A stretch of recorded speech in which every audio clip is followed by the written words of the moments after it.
हम कांग्रेस में इसलिए हैं कि ये देश जिंदा रहना चाहिए, देश जिंदा रहना, भारत जिंदा रहना, और इस देश को जिंदा रखने के लिए महात्मा गांधी से लेकर के, इंदिरा जी से लेकर के, राजीव जी से लेकर के, सोनिया जी से लेकर के, राहुल जी तक सबने अपना खून पसीना एक किया और उनके साथ पूरे देश के संगठन ने एक किया इसमें। तो आज हम सब जो लोग, जितने आप मेरे छोटे भाई और बहन यहाँ पे आए हैं, मेरा आप लोगों से एक ही निवेदन है कि अगर संगठन रहेगा तो देश रहेगा, पार्टी रहेगी। अगर संगठन में विघटन होगा तो उससे काम नहीं चलेगा, क्योंकि हमने कई तजुर्बे सीखे हैं। मैं तो बहन जी छात्र राजनीति से आया हूँ, राजकुमार भाई साहब सब जानते, बहुत आंदोलन किया हमने, उत्तराखंड का आंदोलन भी किया, पिथौरागढ़ से दिल्ली तक पैदल गए, बहुत मार खाई, बेरोजगारों का आंदोलन चलाया, बहुत मार खाई, पुलिस वालों को भी पीटा, पुलिस वालों ने भी पीटा। फिर जनता ने मुझे 27 साल की उम्र में इसी आज तो 4 विधानसभाएं हैं इस क्षेत्र की, जब पहले देवप्रयाग गई, तो मुझे 27 साल की उम्र में विधायक बना के भेज दिया उत्तर प्रदेश,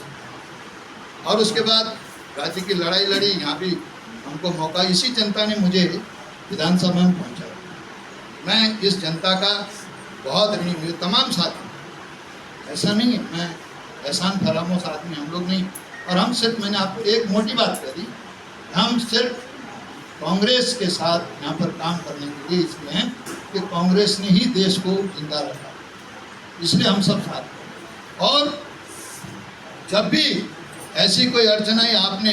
क्योंकि अभी आप नई नई आई हैं, हमारे प्रदेश में भी कई प्रकार के तूफान आए, मेरा भी टिकट कटा,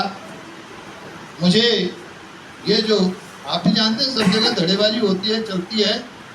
हुआ किसी ने कर दिया, इसी जनता ने मुझे जबरदस्ती चुनाव लड़ा, इसी जनता, यही लोग हैं ये, इन्होंने कहा नहीं, जब सबकी सर्वमति से ये चला गया कि भाई मंत्री प्रसाद हमारा कैंडिडेट होगा, तो आगे जाकर के टिकट काट दे, मुझे 2 करोड़ मांगने लगे, मैंने कहा मेरे बस का नहीं है, तो खैर से जिताया। हमारे पास भाजपा वाले भी आए, कई आश्वासन दिए, लेकिन हमने कहा नहीं, हम कांग्रेस के लोग हैं। मैडम के एक फ़ोन पर जो है, मैंने बोलो भाई, सब साथियों के बीच में आके कहा कि मैडम का फ़ोन आया, बोलो क्या करना है। आप ही लोगों ने कहा कि नहीं कांग्रेस में ही रहना, हम तो कांग्रेसी हैं। हमने उस समय पूरी PDF मैंने बनाया, मैडम PDF बनाया मैंने, प्रोग्रेसिव डेमोक्रेटिक फ्रंट, और जो निर्दलीय जीत के आए थे, जो बसपा के लोग थे, जो UKD के लोग थे, उन सबको इकट्ठा किया मैंने, 7 लोग थे हम, और उन 7 के बदौलत जो है हमने पूरा समर्थन सरकार को दिया, और विघटन हुआ बीच में सरकार में, कुछ लोग छोड़ के चले गए, भाग गए, और ऐसी हालात की विधानसभा के अंदर, क्यों भाई आप सब जानते हैं, मारपीट तक की नौबत आई, हमने भी की मारपीट, लेकिन हमने उस दिन विधानसभा के वेल में यह कसम खाई कि चाहे गर्दन कट जाएगी, लेकिन कांग्रेस को हम झुकने नहीं देंगे, कांग्रेस को जिंदा रखेंगे। मुझे कई ऑफर आए उस समय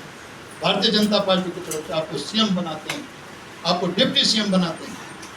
और 100 करोड़ का ऑफर आया, 100 करोड़ देते हैं। मैंने कहा तुम्हारी ऐसी तैसी, तुम्हारे अपने पद अपने पास रहें, हम कांग्रेस को जिंदा रखेंगे। हरीश रावत जी उस समय मुख्यमंत्री थे, और सबने काम किया। दोबारा ठीक है, वो दुर्भाग्य है, यहाँ की जनता ने स्वीकार नहीं किया,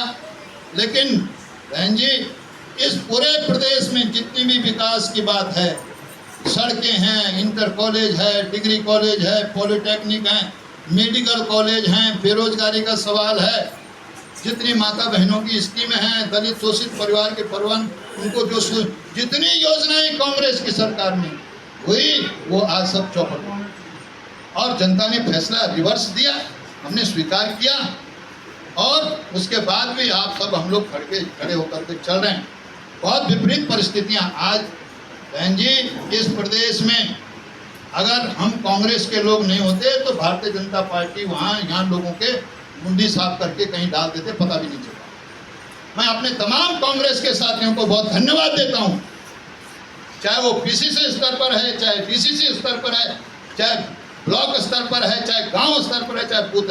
आप सब लोगों ने एक कॉल पे, चाहे पुतला दहन का काम मामला हो और चाहे घिराव का मामला हो, सबने एकजुट होकर के और सबने एक साथ मिल करके संगठन का काम किया है। आज प्रदेश की तरफ से जो भी आदेश आते हैं हम सब फॉलो करें। मेरा कहना आपके बीच में साथियों ये है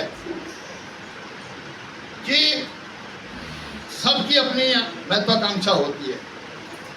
कोई कंप्लेंट करे या कोई कुछ करे वो तो आपका विवेक होगा। जब मैं विधानसभा का चुनाव लड़ रहा था, बोलो प्रताप भाई तुम भी एप्लीकेंट थे,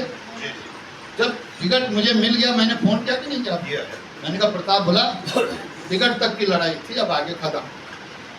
तो आप आपस में हमको गांठ बांध के नहीं रखनी चाहिए, परिवार को परिवार के हिसाब से चलना चाहिए। अगर मैं आपको इग्नोर करूंगा